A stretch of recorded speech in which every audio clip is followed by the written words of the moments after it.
Hello and welcome to another Midweek Message, 10 to 7, Wednesday morning, 19th October 2022. Don't know why I always tell you what the day, what it is. I think to remind myself because I forget. It's Wednesday, isn't it?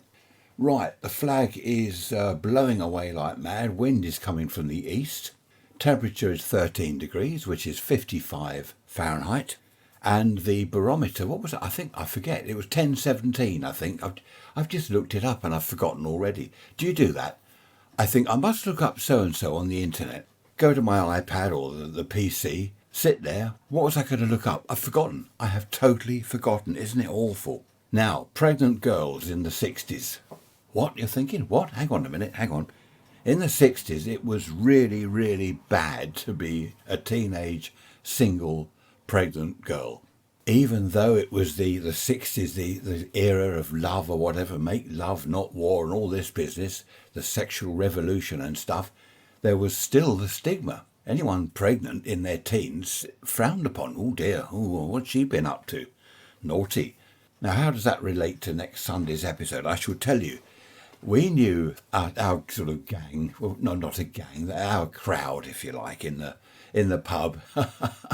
We knew of a girl in there. She was sort of part of our gang, but she wasn't. She was just a regular in the pub with some of her friends. And she started wearing, this was the 60s, a long flowing sort of hippie type skirt, a big baggy jumper to cover her curves and the rest of it. And we thought, what's she doing? What's she doing? And someone said she's pregnant. Oh, pregnant. That's why she's gone to the baggy clothes. Anyway, I'm going to tell you that story. It's got rather a good... No, I won't say anything because I'll spoil it. So that's that. Another thing I want to tell you about is, do you remember the private detective last week? Well, that reminded me of something. I was in bed thinking, as I always do, sort of 3 o'clock in the morning, and I remembered a chap I knew. He had been working abroad and he came back to the UK after many years, and some official chap in a suit with a briefcase was after him, inquiring about him, came into the pub. Have you heard of, we'd call him Fred. Have you heard of Fred Smith? Anyone know where Fred Smith is? Of course, no, we don't know. So we told Fred about this. There's some chap after you with a briefcase and looking rather official. And he was obviously perplexed. What on earth is that all about? I've been abroad for years.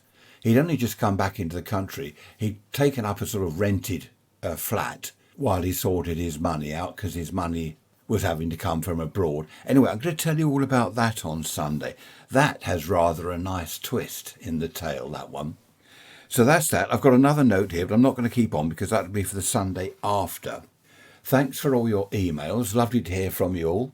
Lovely to hear from you, Rachel, and Bob, and Ange. Did I answer your one, Ange? Yes, I did, didn't I? I'm not going to say hello to everyone that's emailed me because there are so many, but these are just one or two of the regulars. Lee, haven't heard from you for a while, I don't think.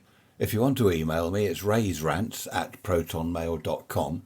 Now, I've said before, if I'm getting slow in answering it, it's because there are so many, and one or two, unfortunately, I've let slip through the net. I thought, right, that's it. They're all answered. That's all done. And then, oh no, hang on, I've missed a couple there. So, hello to Bruce. Hello to Jez, Larry. Got quite a lot. Just looking through emails now. I must answer some more, actually. I've got a pile of them here. There's John, Ray. Hello, Ray, my namesake. Brent, of course. Have I mentioned you, Brent? Ian. Right, that'll do for that. Okay, won't bore you anymore. What's the time now? I've no idea. It's time the sun came up, and it is. The houses over the road have got some sunshine on them, which is rather good. Clear blue sky as well. Excellent, that's what we need. Right, that's enough from me. I'll leave you in peace, and I shall see you on Sunday. Take care, look after yourselves. Bye-bye for now.